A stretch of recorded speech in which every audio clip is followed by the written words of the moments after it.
I want you all to imagine fire. To imagine your mother waking you up, screaming. They're out here killing all the black folks. You look out of the window on a warm summer's day and see snow. Black snow. Ash falling from the sky as you look up and see airplanes dropping firebombs, buildings being boarded up so those inside couldn't escape. The white hooded sheriffs, businessmen, city representatives, and store owners chasing you with intent to kill. I want you to imagine this same moment being played over and over and over again every day, every time you close your eyes, every time you go to sleep, in and out, day in and day out, week after week, decade after decade.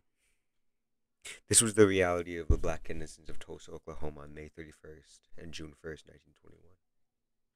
And it's the reality for the survivors.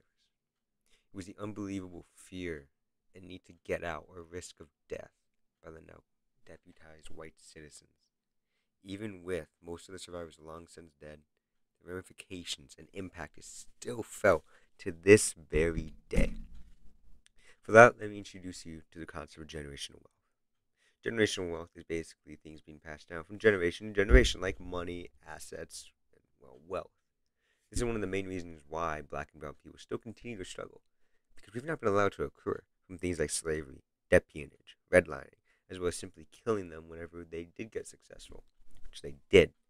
Tulsa was literally called Black Wall Street before the whites came and killed hundreds.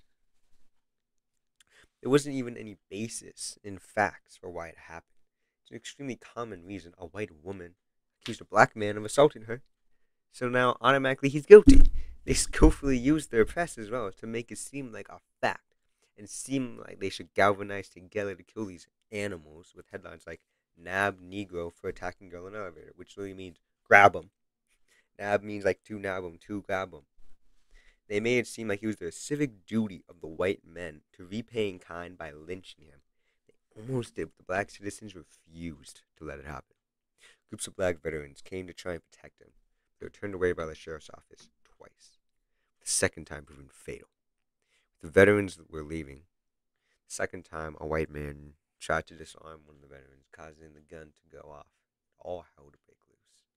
White men were shooting dead black men, women, and children indiscriminately due to intense hatred and downright jealousy at the fact that Greenwood, the black sector of Tulsa, was significantly more successful than the white one. Buildings were collapsing, being burned from top and bottom, smoke so thick that it caused the denizens to spit up black soot.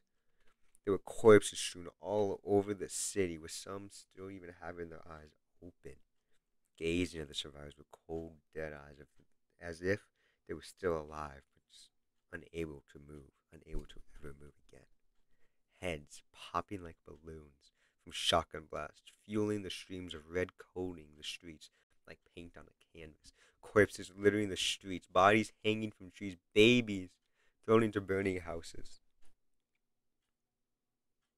I really truly can't stress how evil these people were, but also how common they were. These killers weren't just a few bad apples, a few KKK members, no.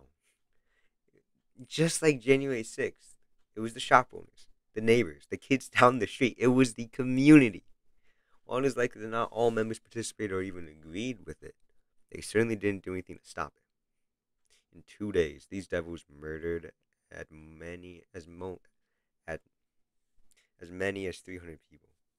They injured hundreds of others and burned 35 blocks, over a mile and a half of city to the ground.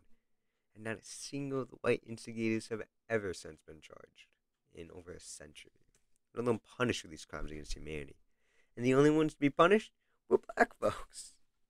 In today's currency, $27 million worth of property damage was committed in 2 days, with potentially untold billions lost in generational wealth. This was Black Wall Street, after all.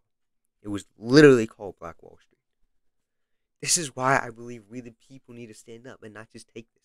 No justice, no peace. Taking the idea of the pendulum of justice, we the people of color are so unbelievably disadvantaged and uneven. How could we ever think we're even close to reaching justice? I'm not even talking about hurting the descendants of these rioters, but reparations for those tortured by and the children of the survivors. Those just shows how not just bigoted people, but even the government and the inaction to prosecute helps keep us unequal, as well as the commonly peddled sentiment in modern white America that white people are the people in need of such help. As the idea that the straight cis white male is the most demonized and oppressed person in America, or the whole everything of the big steal on January 6th. You can't change the future, but you can. I mean, you can't change the past, but you can change the future. But you need to know the past, or else you'll be forever doomed to repeat. This is why they don't want you and me to know about Tulsa, Elaine, the Red Summer, the penis trials, or anything else I will be teaching you all. Others might be able to get you money, get random emotionless hookups or whatever. But I can free your mind. I can free your mind from all these lies. I can take off those rose-colored glasses and show you the world for how it really truly is. I can show you the way that this system works and how it continues to work to this day. I can show you the things they don't want you to know, the things that they have literally banned from schools and prisons. You're not even allowed to learn some of this stuff, but I will be teaching you all because I believe it is my duty. It is my duty as a moral person.